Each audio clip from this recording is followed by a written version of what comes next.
നമസ്കാരം സുഹൃത്തുക്കളെ, എൻ്റെ പേര് അശ്വതി. വെൽക്കം ടു ഹർഷിതം എജ്യൂടെക്. PSC നിരന്തരം ആവർത്തിക്കുന്ന പ്രധാനപ്പെട്ട ചോദ്യങ്ങളടങ്ങിയ ഒരു മുൻവർഷ ചോദ്യപേപ്പറാണ്. ഏറ്റവും പ്രധാനപ്പെട്ട 50 ചോദ്യങ്ങൾ. ക്ലാസ്സിലേക്ക് പോകാം.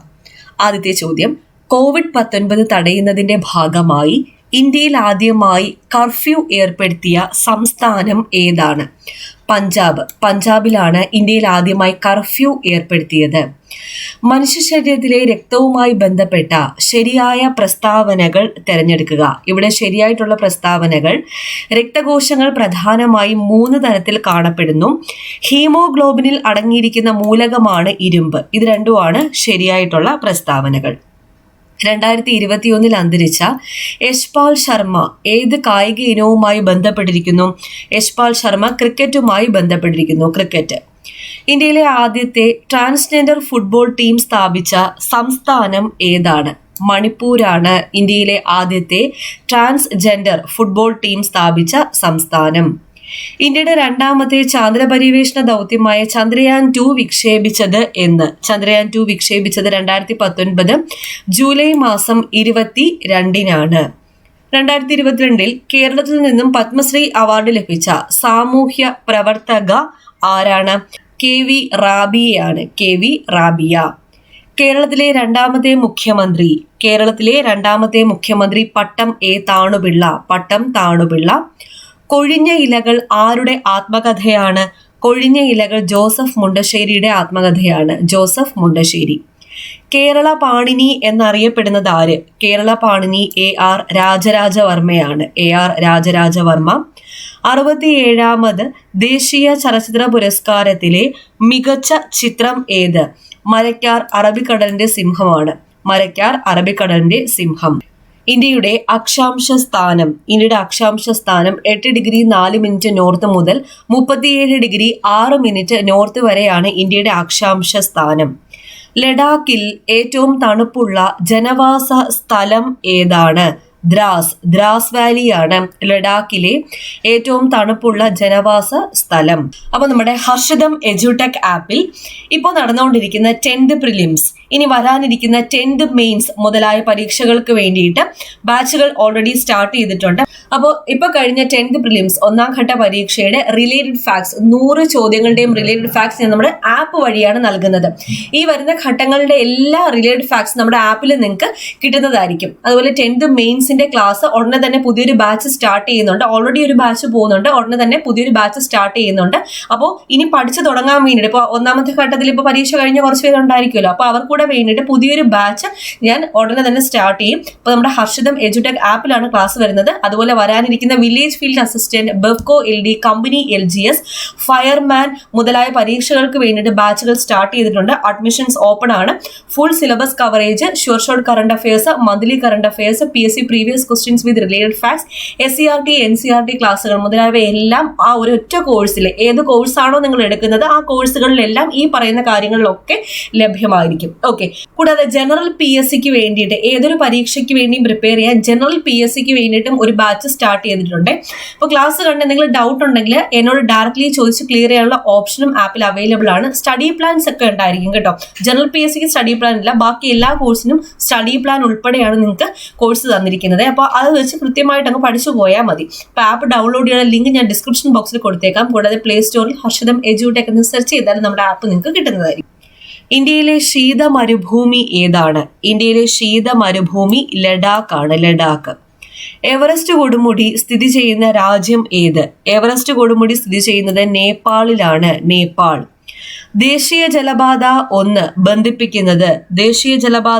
ബന്ധിപ്പിക്കുന്നത് അലഹാബാദ് ഹാൽദിയ.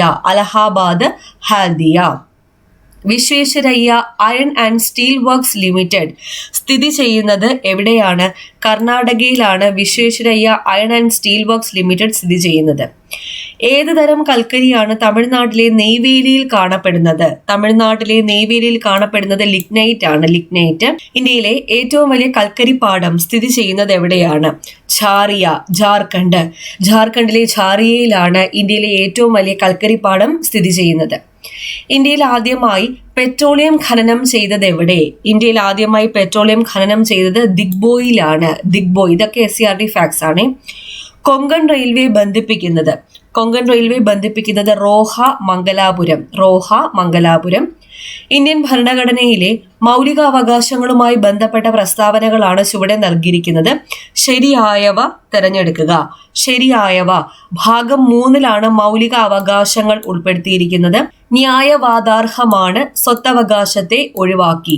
റഷ്യൻ ഭരണഘടനയിൽ നിന്നല്ല കടം കൊണ്ടത്, അമേരിക്കൻ ഭരണഘടനയിൽ നിന്നാണ് മൗലിക അവകാശങ്ങൾ എന്ന ആശയം കടമെടുത്തിരിക്കുന്നത്. മൗലിക കടമകളിൽ ഉൾപ്പെടാത്തവ ഏത്? മൗലിക കടമകളിൽ ഉൾപ്പെടാത്തത് തുല്യമായ ജോലിക്ക് സ്ത്രീകൾക്കും പുരുഷന്മാർക്കും തുല്യമായ വേതനം, അന്താരാഷ്ട്ര സമാധാനവും സുരക്ഷിതത്വവും ഉറപ്പുവരുത്തുക എന്നിവയാണ് മൗലിക കടമകളിൽ ഉൾപ്പെടാത്തത്. ഉൾപ്പെടുന്നവ ഇന്ത്യയുടെ പരമാധികാരവും ഐക്യവും അഖണ്ഡതയും നിലനിർത്തുകയും സംരക്ഷിക്കുകയും ചെയ്യുന്നു. പൊതുമുതൽ പരിരക്ഷിക്കുകയും ഹിംസ വർജിക്കുകയും ചെയ്യുന്നു. ഇവിടെ തന്നിരിക്കുന്നത് വന്ദേമാതരവുമായിട്ട് ബന്ധപ്പെട്ട കാര്യങ്ങളാണ്. അപ്പൊ ഇതിന് ശരിയായിട്ടുള്ള പ്രസ്താവന ജദുനാഥ് ഭട്ടാചാര്യയാണ് വന്ദേമാതരത്തിന് സംഗീത സംവിധാനം നിർവഹിച്ചിരിക്കുന്നത്. വിദ്യാഭ്യാസത്തിനുള്ള അവകാശവുമായി ബന്ധപ്പെട്ട പ്രസ്താവനകളിൽ ശരിയല്ലാത്തവ കണ്ടെത്തുക. ശരിയല്ലാത്തത് 76 ഭരണഘടനാ ഭേദഗതിയിലൂടെ മൗലികാവകാശങ്ങളിൽ ഉൾപ്പെടുത്തി എന്നുള്ളതാണ്. 86 ഭരണഘടനാ ഭേദഗതിയിലൂടെയാണ്. അത് മാത്രമാണ് തെറ്റായിട്ടുള്ളത്. ഇന്ത്യൻ ഭരണഘടനയിലൂടെ വകുപ്പ് 21A ഉൾപ്പെടുത്തി 6 മുതൽ 14 വയസ്സ് വരെ നിർബന്ധിതവും സൗജന്യവുമായ വിദ്യാഭ്യാസം. അടുത്ത ചോദ്യം, ദേശീയ മനുഷ്യാവകാശ കമ്മീഷനുമായി ബന്ധപ്പെട്ട പ്രസ്താവനകൾ ഏതൊക്കെയാണ്? ദേശീയ മനുഷ്യാവകാശ കമ്മീഷൻ 12 ഒക്ടോബർ 1993 നിലവിൽ വന്നു. ചെയർമാനെ നിയമിക്കുന്നത് ഇന്ത്യൻ പ്രസിഡന്റ് ആണ്. അധ്യക്ഷൻ സുപ്രീം കോടതി മുൻ ചീഫ് ജസ്റ്റിസ് അല്ലെങ്കിൽ ജഡ്ജി ആയിരിക്കണം. ഇവിടെ ഹൈക്കോടതി മുൻ ചീഫ് ജസ്റ്റിസ് എന്നാണ് തന്നിരിക്കുന്നത്. തെറ്റ്. ഇന്ത്യൻ ദേശീയ പതാകയുമായി ബന്ധപ്പെട്ട പ്രസ്താവനകളിൽ ശരിയായവ ഏത്? ശരിയായിട്ടുള്ളത് തിരശ്ചീനമായി മുകളിൽ കുങ്കുമ നിറം, നടുക്ക് വെള്ള നിറം, താഴെ പച്ച നിറം. 2002 ഇന്ത്യൻ പതാക നിയമത്തിൽ 3 ഭാഗങ്ങളുണ്ട്. ഖാദി വികസന ഗ്രാമീണ വ്യവസായ കാര്യാന്വേഷണ സമിതിയാണ് നിർമ്മാണശാലകൾക്ക് അനുമതി നൽകുന്നത് എന്നിവയാണ് ശരിയായിട്ടുള്ള പ്രസ്താവനകൾ. അടുത്ത ചോദ്യം, ദേശീയ ഗാനവുമായി ബന്ധപ്പെട്ട പ്രസ്താവനകളിൽ ശരിയല്ലാത്തവ ഏതൊക്കെയാണ്? 1, 3, 4 ശരിയല്ല. രണ്ടാമത്തെ മാത്രമാണ് ശരി. ആദ്യമായി ആലപിച്ചത് സരളാദേവി ചൗധരാണിയാണ്. ആദ്യമായി ആലപിച്ചത് ആരാണ്? സരളാദേവി ചൗധരാണി. കേന്ദ്ര വിവരാവകാശ കമ്മീഷനിൽ മുഖ്യ വിവരാവകാശ കമ്മീഷണർമാരായ 2 വനിതകൾ ആരെല്ലാമാണ്? സുഷമ സിംഗും ദീപക് സന്ധുവുമാണ്. സുഷമ സിംഗും ദീപക് സന്ധു. ശരിയായ ജോഡി ഏത്? ഇവിടെ ശരിയായിട്ടുള്ള ജോഡി MKSS വിവരാവകാശത്തിന് വേണ്ടിയിട്ടുള്ള പ്രസ്ഥാനം, സ്വത്തവകാശം നിയമപരമായ അവകാശം, ബഹുമതികൾ റദ്ദാക്കൽ മൗലിക അവകാശം, ഇന്ത്യൻ ഭരണഘടനയുടെ ഭാഗം 4A മൗലിക കടമകൾ. ഈ തന്നിരിക്കുന്നതെല്ലാം ശരിയാണ്. ദേശീയ മുദ്രയായി അശോക സ്തംഭത്തെ അംഗീകരിച്ചത് എന്ന്? 26 ജനുവരി 1950 ദേശീയ മുദ്രയായി അശോക സ്തംഭത്തെ അംഗീകരിച്ചത്. പ്രവർത്തിക്കുക അല്ലെങ്കിൽ മരിക്കുക എന്ന മുദ്രാവാക്യം ഗാന്ധിജി ഏത് പ്രക്ഷോഭവുമായി ബന്ധപ്പെട്ട് നൽകിയതാണ്? ക്വിറ്റ് ഇന്ത്യ പ്രസ്ഥാനം. ക്വിറ്റ് ഇന്ത്യ പ്രസ്ഥാനവുമായി ബന്ധപ്പെട്ട് ഗാന്ധിജി നൽകിയ മുദ്രാവാക്യമാണ് പ്രവർത്തിക്കുക അല്ലെങ്കിൽ മരിക്കുക. ഗാന്ധിജിയുടെ രാഷ്ട്രീയ ഗുരു ആര്? ഗാന്ധിജിയുടെ രാഷ്ട്രീയ ഗുരു ഗോപാലകൃഷ്ണ ഗോഖലെയാണ്. ഗോപാലകൃഷ്ണ ഗോഖലെ. സാരേ ജഹാൻ സെ അച്ച രചിച്ചതാര്? സാരേ ജഹാൻ സെ അച്ച മുഹമ്മദ് ഇക്ബാൽ ആണ് രചിച്ചത്. മുഹമ്മദ് ഇക്ബാൽ. താഴെ പറയുന്ന പ്രസ്താവനകളിൽ 1929 കോൺഗ്രസിന്റെ ലാഹോർ സമ്മേളനവുമായി ബന്ധമില്ലാത്ത ശരിയായ ജോഡി തിരഞ്ഞെടുക്കുക. ലാഹോർ സമ്മേളനവുമായി ബന്ധമില്ലാത്തത് 1ഉം 4ഉം ആണ്. അപ്പൊ ബന്ധമുള്ള പ്രസ്താവനകൾ 1930 ജനുവരി 26 സ്വാതന്ത്ര്യ ദിനമായി രാജ്യമെമ്പാടും കൊണ്ടാടാൻ തീരുമാനിച്ചു. കോൺഗ്രസിന്റെ അന്തിമ ലക്ഷ്യം പൂർണ്ണ സ്വരാജ് ആണെന്ന് പ്രഖ്യാപിക്കപ്പെട്ടു. 1922 ചൗരി ചൗര സംഭവത്തെ തുടർന്ന് പിൻവലിച്ച ദേശീയ പ്രക്ഷോഭം ഏതാണ്? നിസ്സഹകരണ പ്രസ്ഥാനമാണ്. നിസ്സഹകരണ പ്രസ്ഥാനം.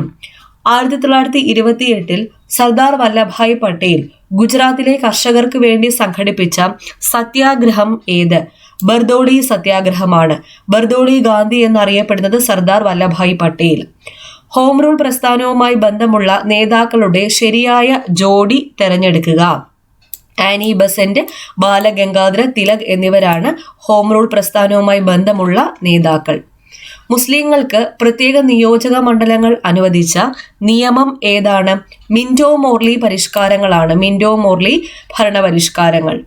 ഗാന്ധിജി വെടിയേറ്റ് മരിച്ച വർഷം. ഗാന്ധിജി വെടിയേറ്റ് മരിച്ചത് 1948 ജനുവരി മാസം 30-നാണ്. 1948 ജനുവരി 30. അതിർത്തി ഗാന്ധി എന്ന പേരിൽ അറിയപ്പെടുന്ന നേതാവാര്? അതിർത്തി ഗാന്ധി എന്നറിയപ്പെടുന്നത് ഖാൻ അബ്ദുൾ ഗാഫർ ഖാൻ. ഖാൻ അബ്ദുൾ ഗാഫർ ഖാൻ. ചെമ്പഴന്തി ഗ്രാമത്തിൽ ജനിച്ച കേരളത്തിലെ സാമൂഹ്യ പരിഷ്കർത്താവ് ആരാണ്? ശ്രീനാരായണ ഗുരു ആണ്. ശ്രീനാരായണ ഗുരു. കേരളത്തിൽ ഉപ്പു സത്യാഗ്രഹം നടന്ന സ്ഥലം ഏതാണ്? കേരളത്തിൽ ഉപ്പു സത്യാഗ്രഹം നടന്നത് പയ്യന്നൂരാണ്. പയ്യന്നൂർ. 1.25 കോടി മലയാളികൾ എന്ന കൃതിയുടെ കർത്താവാര്? 1.25 കോടി മലയാളികൾ EMS നമ്പൂതിരിപ്പാടാണ്. EMS നമ്പൂതിരിപ്പാട്. ചുവടെ കൊടുത്തതിൽ നിന്നും മലബാർ കലാപവുമായി ബന്ധമില്ലാത്ത ശരിയായ ജോഡി തിരഞ്ഞെടുക്കുക. മലബാർ കലാപവുമായി ബന്ധമില്ലാത്തത് ജാലിയൻ വാലാബാഗ് കൂട്ടക്കൊലയും 1919 ഏപ്രിൽ 13 നടന്ന സംഭവം അത് തന്നെയാണ് ജാലിയൻ വാലാബാഗ് കൂട്ടക്കൊല. അപ്പോൾ ബന്ധമുള്ളത് വാഗൻ ട്രാജഡി, വാര്യംകുന്നത് കുഞ്ഞഹമ്മദ് ഹാജി, സീതിക്കോയ തങ്ങൾ എന്നിവർ നേതാക്കന്മാർ ആയിരുന്നു. കല്ലുമാല സമരം സംഘടിപ്പിച്ച സാമൂഹ്യ പരിഷ്കർത്താവ് ആര്? അയ്യങ്കാളി. അയ്യങ്കാളിയാണ് കല്ലുമാല സമരം സംഘടിപ്പിച്ച സാമൂഹ്യ പരിഷ്കർത്താവ്. സവർണജാഥ സംഘടിപ്പിച്ച സാമൂഹ്യ പരിഷ്കർത്താവ് ആരാണ്? മന്നത്ത് പത്മനാഭനാണ്. മന്നത്ത് പത്മനാഭൻ. താഴെ പറയുന്നവയിൽ ശരിയായ കാലഗണനാ ക്രമത്തിലുള്ളത് കണ്ടെത്തുക. ശരിയായ കാലഗണനാ ക്രമം: വൈക്കം സത്യാഗ്രഹം, ഗുരുവായൂർ സത്യാഗ്രഹം, ക്ഷേത്രപ്രവേശന വിളംബരം, പാലിയം സത്യാഗ്രഹം. വൈക്കം സത്യാഗ്രഹം 1924-25, ഗുരുവായൂർ സത്യാഗ്രഹം 1931, ക്ഷേത്രപ്രവേശന വിളംബരം 1936, പാലിയം സത്യാഗ്രഹം 1947. പുന്നപ്ര വയലാർ സമരം നടന്ന വർഷം ഏതാണ്? പുന്നപ്ര വയലാർ സമരം നടന്നത് 1946-ലാണ്. 1946. ആധുനിക കാലത്തെ മഹാത്ഭുതം എന്ന് ഗാന്ധിജി വിശേഷിപ്പിച്ച സംഭവം ഏതാണ്? ക്ഷേത്രപ്രവേശന വിളംബരമാണ് ആധുനിക കാലത്തെ മഹാത്ഭുതം എന്ന് ഗാന്ധിജി വിശേഷിപ്പിച്ച സംഭവം. അടുത്ത ചോദ്യം: അടുക്കളയിൽ നിന്ന് അരങ്ങത്തേക്ക് എന്ന നാടകം രചിച്ചതാര്? അടുക്കളയിൽ നിന്ന് അരങ്ങത്തേക്ക് VT ഭട്ടതിരിപ്പാട്. VT ഭട്ടതിരിപ്പാടാണ്. ഓക്കെ, അപ്പോൾ ഇത്രയും പ്രധാനപ്പെട്ട 50 ചോദ്യങ്ങളാണ് ഡിസ്കസ് ചെയ്തത്. നിങ്ങൾ സിലബസുമായിട്ട് ബന്ധപ്പെട്ട എല്ലാ ചോദ്യങ്ങളും സിലബസുമായിട്ട് ബന്ധപ്പെട്ട ചോദ്യങ്ങൾ തന്നെയാണ്. ഓക്കെ, അപ്പോൾ ഞാൻ നേരത്തെ പറഞ്ഞതുപോലെ നമ്മുടെ ഹർഷിതം എഡ്യൂടെക് ആപ്പിൽ കോഴ്സുകളെല്ലാം നടന്നു വരുന്നു. 10th പ്രിലിംസിന്റെ റിലേറ്റഡ് ഫാക്ട്സ് കൊടുത്ത് തീരാറായിട്ടുണ്ട്. അപ്പോൾ ജോയിൻ ചെയ്യാൻ താല്പര്യമുള്ളവർക്ക് എത്രയും വേഗം ജോയിൻ ചെയ്യാം. അടുത്ത ഘട്ടങ്ങളിൽ ആ റിലേറ്റഡ് ഫാക്ട് ഫുള്ളായിട്ട് 100 ക്വസ്റ്റ്യൻ നിങ്ങൾ പഠിച്ചിട്ടേ പോകാവൂ. ലിങ്ക് ഡിസ്ക്രിപ്ഷൻ ബോക്സിൽ ഉണ്ടായിരിക്കും. അടുത്ത ക്ലാസ്സിൽ വീണ്ടും കാണാം.